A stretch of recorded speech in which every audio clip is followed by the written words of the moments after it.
Les trois coups retentissent dans la salle de l'Ornevalloise au Val d'Ornain et la pièce de théâtre de Goldoni prend vie. Il y a bien un certain conte qui ne me déplairait point.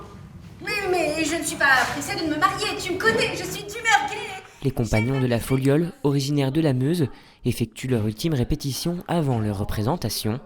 Cette année, l'œuvre mise en scène est Les femmes de bonne humeur de l'auteur italien Goldoni.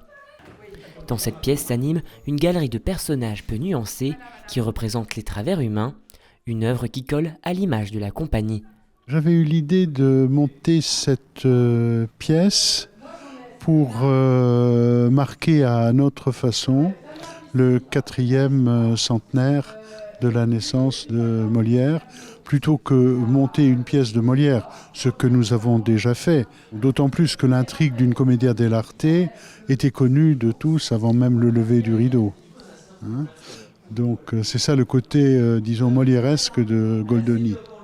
L'objectif pour cette troupe d'une douzaine de comédiens est de faire le tour des salles de spectacle du territoire pour amener la culture en milieu rural. C'est notre rôle, je pense, d'apporter la culture là où elle n'existe pas ou peu, ou moins, disons, qu'en ville. Alors, bon, on joue bien sûr dans des villes aussi, mais il y a aussi cette vieille tradition molièresque d'aller de village en village pour présenter la pièce. Non, elle est trop jeune pour agir aussi librement. Quand je lui ai donné ma bague, elle est devenue toute rouge. Et si sa mère n'avait pas été là, elle n'aurait sans doute pas osé la prendre. Après leur première représentation, qui s'est déroulée ce samedi au Val d'Ornain, d'autres dates sont prévues sur le territoire meusien, le 5 novembre à Nétancourt et le 19 novembre à Savonnières-de-Vambard.